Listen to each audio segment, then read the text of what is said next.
संध्यापोळ cooking क्लासेसमध्ये आपणा सर्वांचं स्वागत. चला तर आज आपण बनवणार आहोत आलं लसणाची पेस्ट.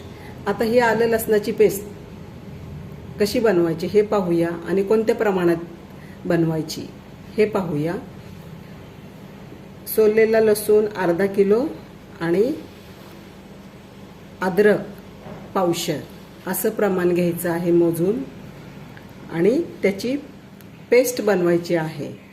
या क्लाससाठी तुम्हाला असं वजन घ्यावं लागणार आहे.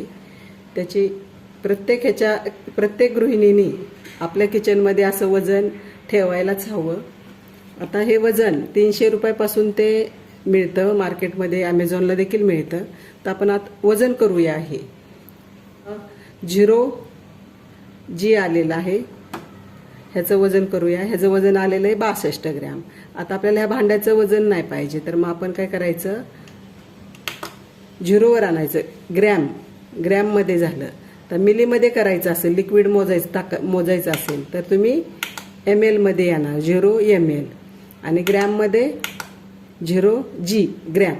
जी आला की ग्रॅममध्ये मोजायचं, ml आलं की मिलीमध्ये मोजायचं. तर आता आपण अद्रकचं वजन करूया.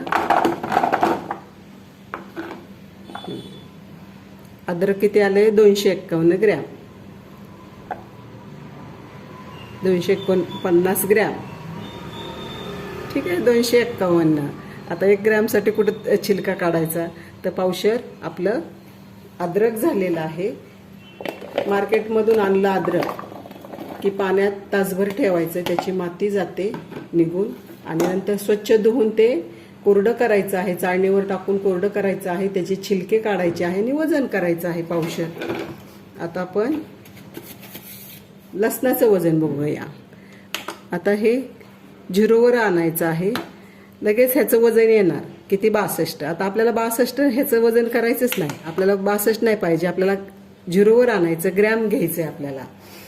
आता आपल्याला वजन करायचं आहे तर आपण लसूण टाकूया. लसणाचं वजन बघूया.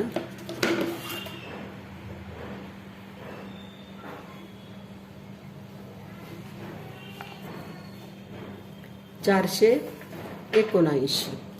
आपल्याला 500 ग्रॅम पाहिजे. आता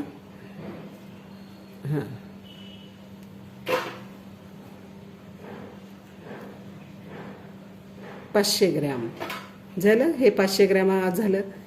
हे झालं लसूण वजन. त्या असं या पद्धतीचं हे बंद करून ठेवायचं. असं परत 0 ग्रॅमवर येणार. ज्यावेळेस तुम्हाला वजन करायचं असेल त्यावेळेस तुम्ही काय करायचं, हे 0 ग्रॅम असा आकडा आणायचा आणि असा ठेवला की त्याचं वजन येतं. त्याला 0 करायचं, ह्या वजनाला आपण 0 करायचं, नंतरच त्याच्यात असं टाकलं की त्याचं वजन येतं. अशा पद्धतीचं वजन आहे.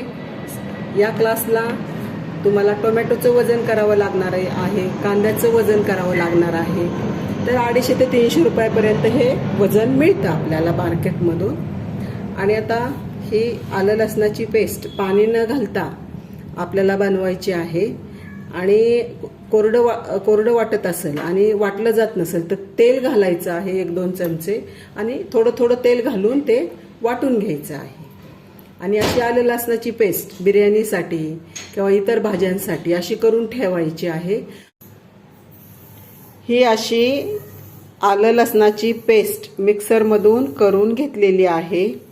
आता ही पेस्ट अशा 2 बरण्यांमध्ये भरून ठेवायची आहे. 1 बरणी फ्रीजरमध्ये ठेवायची आहे आणि 1 बरणी फ्रीजमधल्या ट्रेमध्ये ठेवून द्यायची आहे, जेणेकरून तो थंड असतो फ्रीजरमधला खालचा कप्पा, त्या ठिकाणी आपण ठेवून देणार आहोत. आणि हीच आपण रोज वापरायची आहे. ही संपली की फ्रीजरमधली बरणी काढायची आणि फ्रीजमधल्या ट्रेमध्ये ठेवायची आणि वापरायची. अशी ही 2 महिने 3 महिने अशी पेस्ट चांगली टिकू शकते. तर ही झाली आपली आलं लसणाची पेस्ट तयार.